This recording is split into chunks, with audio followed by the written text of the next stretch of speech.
I'm Rosalind Carita, and this is History and Heritage. And this morning, I am standing in front of the home where Nannie Tyler was born and grew up. And today, we're going to learn the whole history of Nannie Tyler. And as this history unrolls, you'll know this young woman and everything about her history.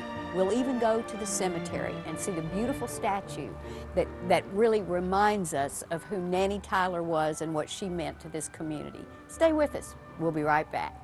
Have you ever been hungry, worried about where you're going to get your next meal? Loaves and Fishes is an organization feeding the hungry. Primarily through volunteer efforts and donations, we are able to accomplish this mission. Loaves and Fishes provides a midday meal Monday through Saturday year-round. We provide food to agencies helping the needy through our distribution program. If you would like to donate, get involved, or for more information, you can find us on the web at www.loavesandfishestn.org. Please help us with our mission of feeding the hungry.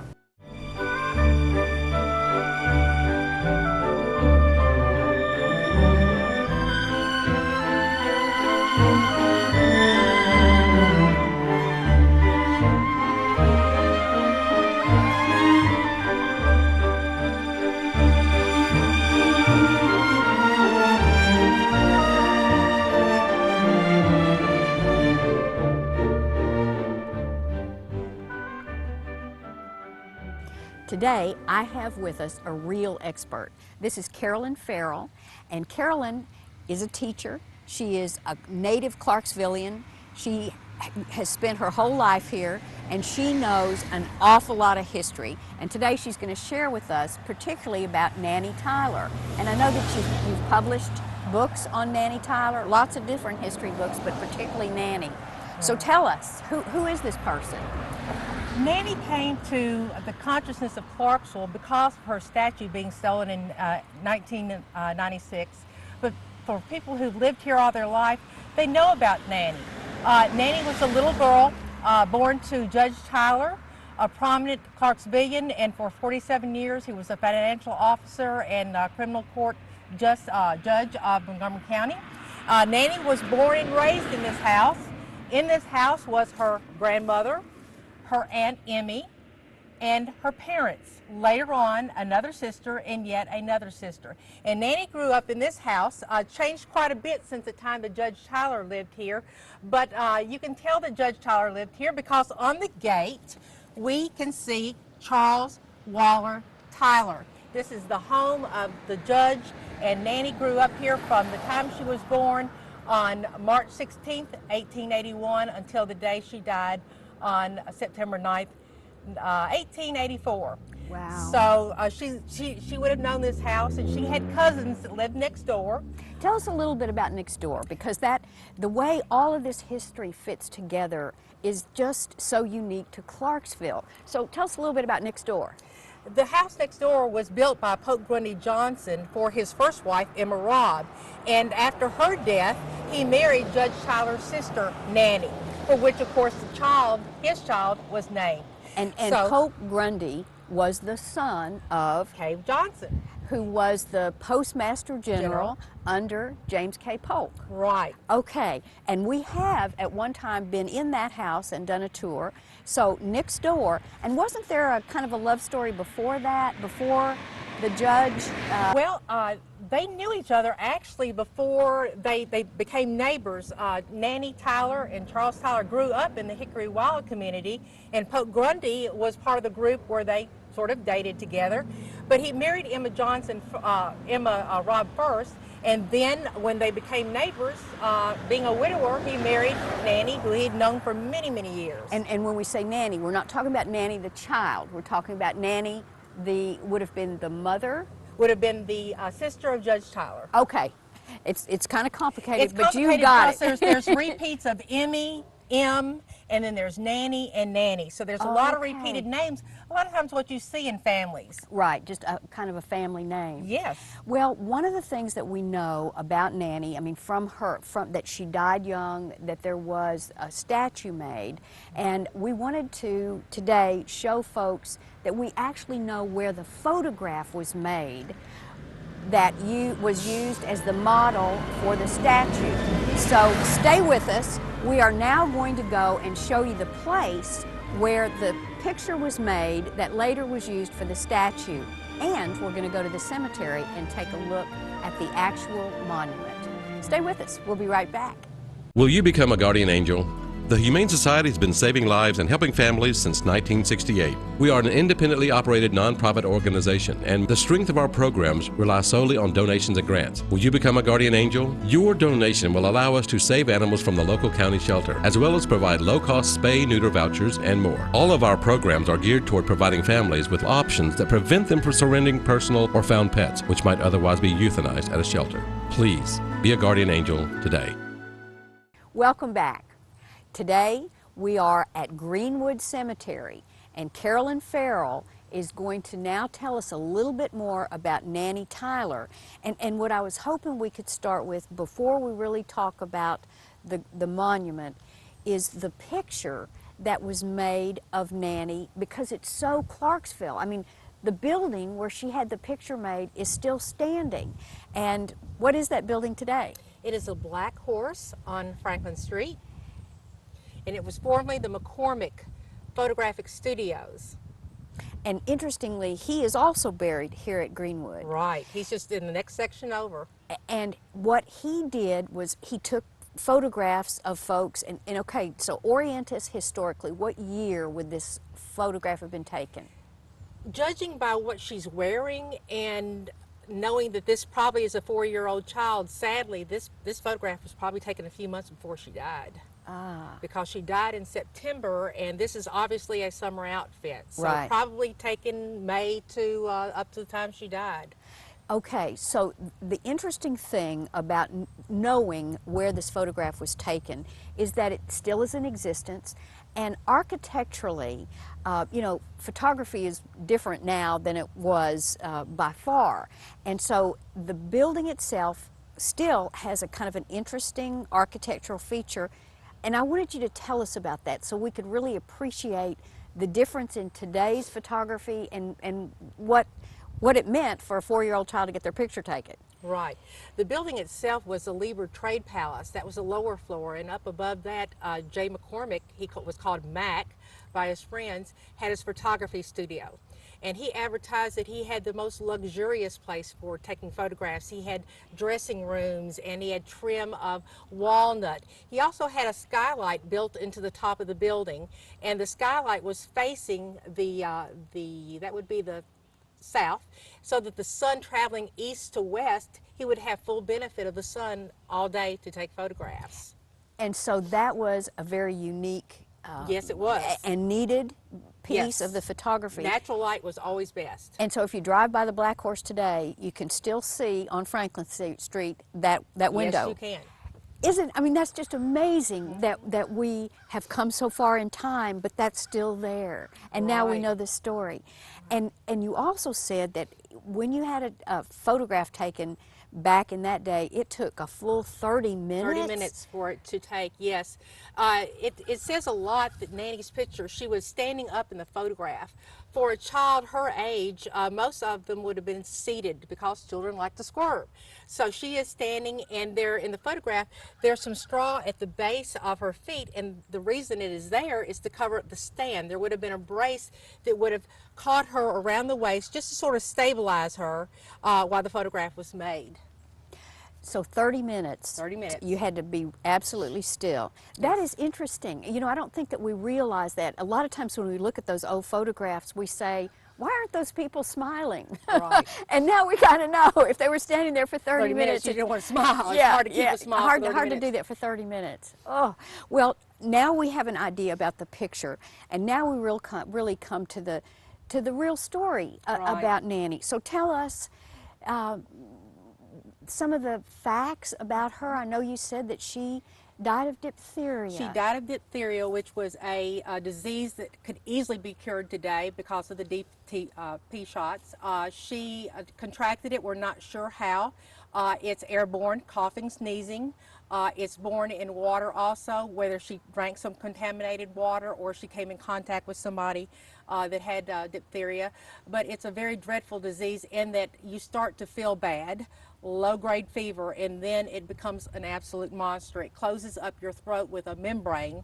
The bacteria itself attacks the heart and also the diaphragm, making it to where your heart's going to stop, or you're going to stop breathing because your diaphragm cannot inflate or deflate your lungs. So this was a horrible, Horrible death. Yes. And for Mom and Dad to be helpless Yes. with their, and Nanny was their only child. They had a younger child, M, at that time. And so she was 4 years old. Yes. How tragic. And so after her death, they really wanted, these were wealthy people, we saw their home.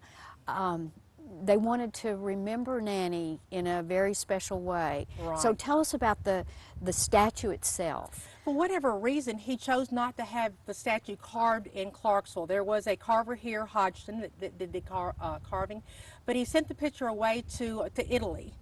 The cost of the statue then, I'm not sure what it would have been, but talking to monument carvers today, it would cost $10,000 to make a monument exactly the same way of this little girl today, $10,000. So the monument came back to Clarksville. We don't know exactly when the monument was actually ordered, but it was placed here and has been here up until the time that it was stolen in 1996. And of course now we have it back. Right, and that's probably how most Clarksvillians Yes. really know the story of Nannie Tyler. This was actually stolen. Right. So tell us a little bit, I mean, that in itself, it's so hard to imagine that someone would steal something that is so Sentimental and sentimental. It's and desecration. It It's is desecration. That's the perfect word. So tell us a little bit about that and how it came back to us. I mean, that's the happy part of the story. It's a wonderful story. The statue was stolen, they believe, between May 16th and June 1st of 1996. And authorities were alerted to it being stolen. And of course, they put out, it was a national story. This made the national news. And just by chance, the person who stole it had sold it to a lady in Missouri. She took it to a trade show in Richmond, Virginia, where a man by the name of Stephen Score, he is a dealer, antique dealer in Boston, Massachusetts. He bought it for, I think, $3,000. And the lady before him had to have the arm repaired because in loading it into her van after she purchased it, she broke the arm. So she had to get it repaired. He bought it thinking it came from an estate sale in New Jersey. There's nothing about the statue that indicates that it came from a cemetery. Right. So how much of the statue was stolen? Let's see, right here, from here Okay, up. so somebody really had to go to a lot of work of chiseling it out. Yes, and so it lifting it wasn't up. it wasn't like it was just kids, you know. No, I mean, no, somebody no. really thought This was in 1996. There was a lot of these type of robberies going on. It was a rash of them going on. And when Stephen Score found out that he had a statue stolen from Clarksville, Tennessee, he was absolutely appalled. He notified Clarksville authorities immediately, and within a month drove all the way from Boston, Massachusetts, in an unair-conditioned station wagon in July to replace the statue back here. And the day of the return of the statue, there were dignitaries everywhere. The choir from Trinity was here, and when they placed the statue back on its pedestal, they broke out in singing the doxology. It was a beautiful, beautiful ceremony, and Mr. Score was a very, very gracious. And when I spoke to him several years later, and he said in his best Bostonian accent, he said, "I just could not believe that I was involved in something so tawdry." So he was just mortified. But he was grateful to the people of Clarksville for their generosity and kindness to him when they brought the statue back. But Nanny's statue is here. We are so glad to have it back, and it's one of the most endearing stories in Clarksville. This is the most visited site in the cemetery. I'm sure it is. Yes. And we are here at Greenwood Cemetery, and we are going to take a break, but when we come back, we're going to have Carolyn tell us about Nanny's family, because most of her family is buried right here at Greenwood. So stay with us. We'll be right back.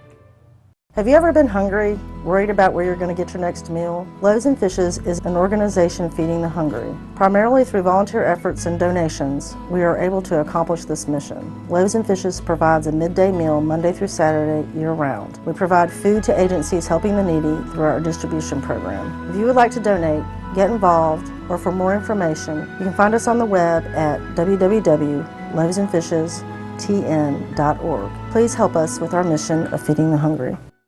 Tell us a little bit about this dress she has on. Well, you can see that there's been some damage, but this is an exactness to the photograph. This is actually not part of the dress itself. This is a sleeved collar, so that when she wore this part of the dress, that her mother would get different colors and different styles and simply change the top of the dress by changing this collar.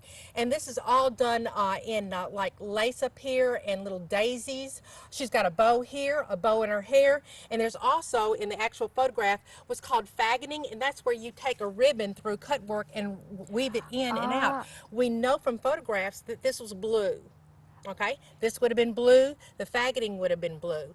But the really neat thing about this dress is the little ruffled area here. Why is it standing out? Because when the dress was made, whoever made it took horsehair, braided it, and stuffed it in there to make it stick out. That is amazing. I've never heard of that. It's called piping today, but that's what would have made it stand up. Horsehair. Horsehair. Oh my gosh. Absolutely. And you had mentioned that she had a lot of jewelry on in the picture. She and did. We'll show the picture. So she had on a bracelet and a bracelet and a pin. And a pin up at the top. Tell us a little bit about that pin, because that was a nice story. That was, this is a Victorian, and the Victorians wore a lot of jewelry, just layered it on. So this is an important day for Nanny. She's going to go get her photograph made. So her grandmother, who's buried just behind her here, loaned her her pin that was given to her by Pope Grundy Johnson. He had it made at Tiffany's on a visit to New York, and the pin itself is gold with seed pearls, and the seed pearls spell out the word mother. She also, yes, and so she would have worn it up here. She had a bracelet here, a bracelet here. So she was armed and ready for this photograph. She was. Beautiful. I'm so glad you told us that. I mean, that this had horsehair in it. Horsehair. It's so different than anything we ever think about. Carolyn, you were telling us about the statue, and I know that there's lots of different stories, and for a while people were talking about what did she hold in her hand, because when you look at the statue, clearly there was something, and you again did some great detective work, and you came up with the answer. The answer is that yes, she was holding a stone rose. A stone rose that no longer is there. Right.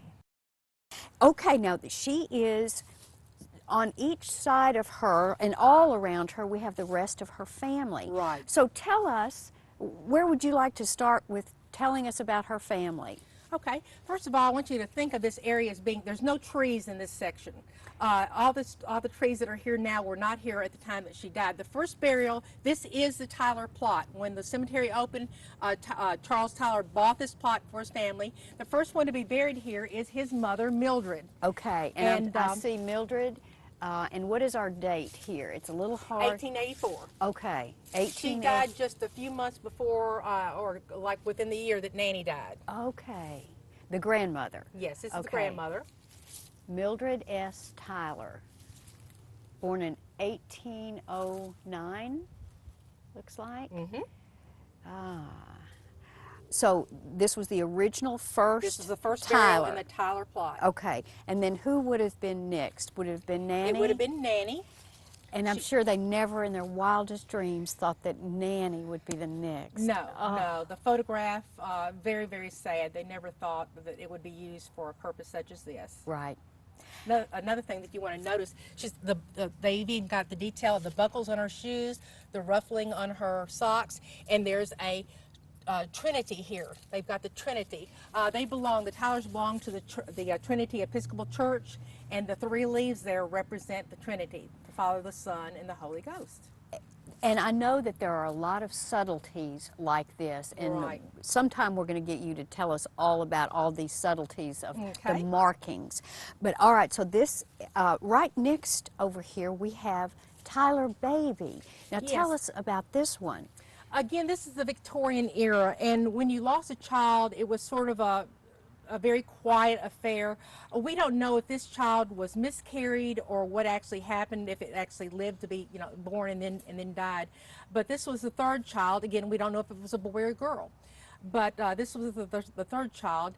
There was Nanny first, then M, and then this child here. And, you know, very interestingly, in talking with Carolyn, Carolyn actually bought this headstone. And it's very interesting how she, you know, she's been a real detective with this. Tell us a little bit about how you discovered this, and I just think that's amazing. Well, the question was, why is the mother buried here and the father buried over there? Why wasn't the father or the mother buried here? Well, because the baby died first, and the baby was buried here, but there was no headstone. So at the time that that Nanny had died, metal coffins really came into being after the Civil War. And so we did a ground detector to make sure that this was indeed the casket here, and we got a reading. And then a couple of years later, I went looking for this child, and with a metal detector, with the cemetery's officials' permission, we came out here and located it being here as well. And then you had the Yes. headstone made. Wow, this is, I mean, this is the whole family, and Carolyn, you can tell she knows this family. So tell us about this big monument right here. Molly was very well loved. She was a wonderful singer. She was involved with Forbes Bivouac. Wonderful, beautiful lady, and she and Charles Tyler dated for quite a while. In fact, it was like, are they ever going to really get married here? And finally, when they did, the whole community rejoiced that he'd finally stepped forward and asked her to marry him. Now, orient us again with how she is related to Nanny. This is the mother. Okay, the mother of, okay, now we got it. This is the mother. This is Nanny's mother. Right. And her name was Molly? Molly. Mm-hmm. Okay, born in 1849 and died in 1900. Right, so she just passed away 5 years after her daughter. Uh-huh. And then we have other monuments here. So Yes. tell us a little bit about these. Hey, Judge Tyler is buried here. Notice the simplicity of his headstone. Yes, compared to his wife. He's making a statement here. He's saying, you are in my heart more important than myself. I want something plain. My life is what it is, but I want to exalt my mother, my daughter, and my wife.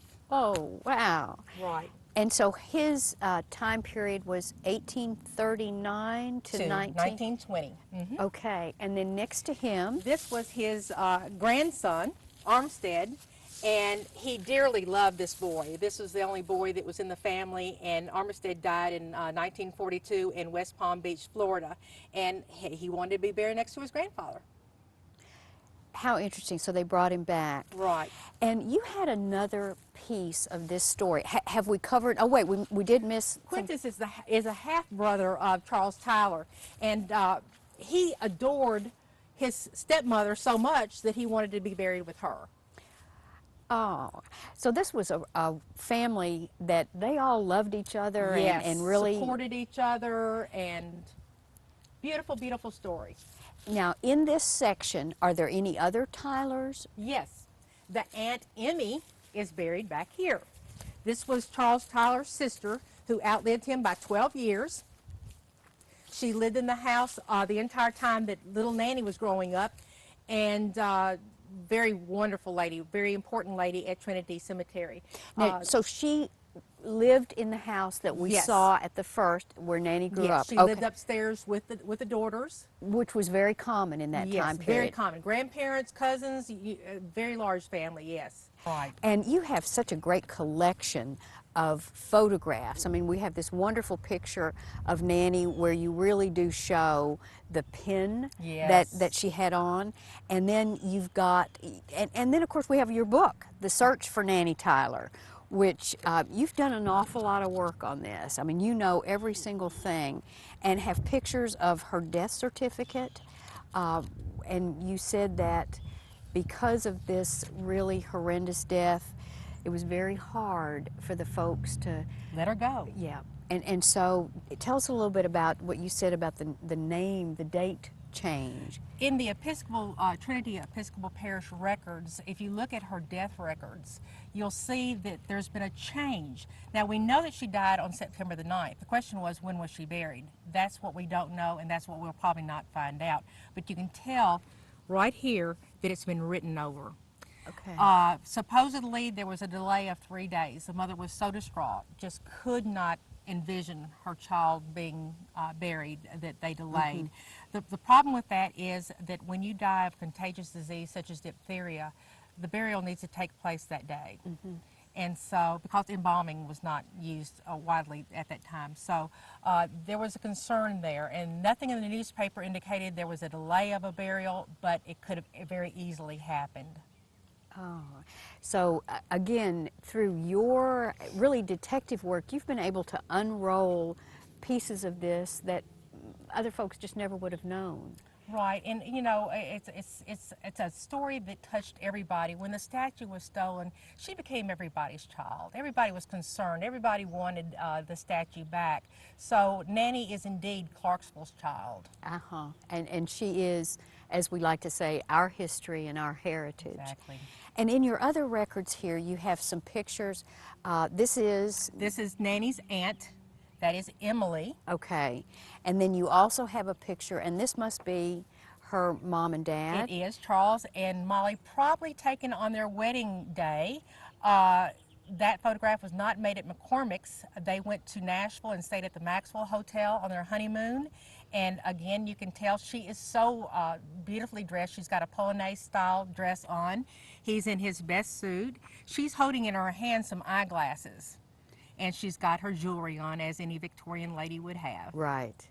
And you can tell that this picture took a while to take because they're very posed, and Yes. it's not a kind of a spontaneous picture like Not we at see. all.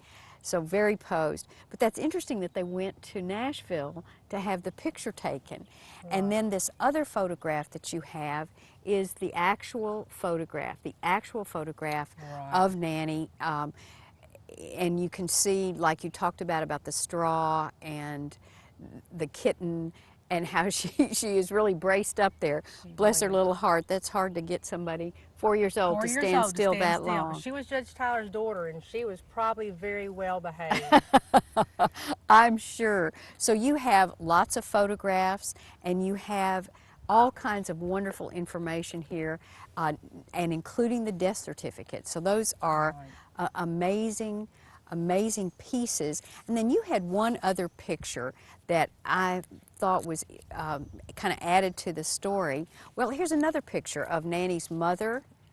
Again, look at how she's dressed. She's got the beautiful curling irons were available back then.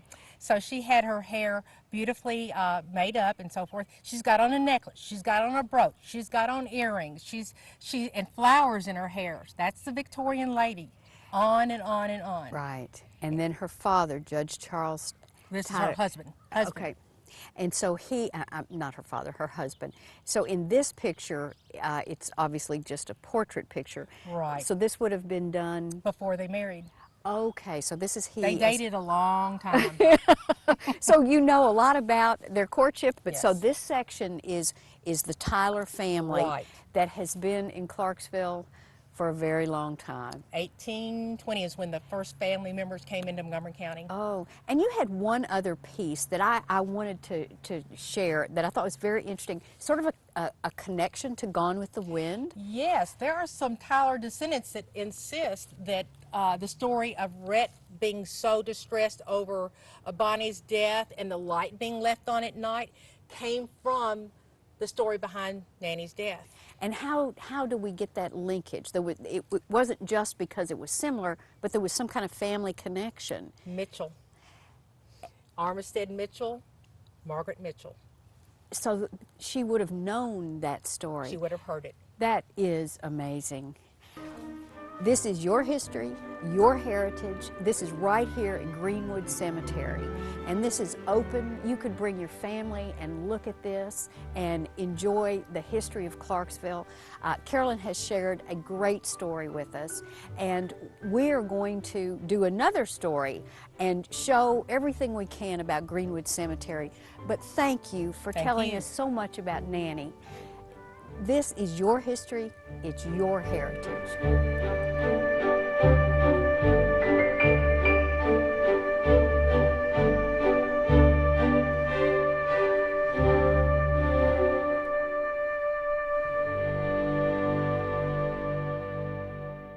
Will you become a guardian angel? The Humane Society has been saving lives and helping families since 1968. We are an independently operated nonprofit organization, and the strength of our programs rely solely on donations and grants. Will you become a guardian angel? Your donation will allow us to save animals from the local county shelter, as well as provide low-cost spay-neuter vouchers and more. All of our programs are geared toward providing families with options that prevent them from surrendering personal or found pets, which might otherwise be euthanized at a shelter. Please be a guardian angel today.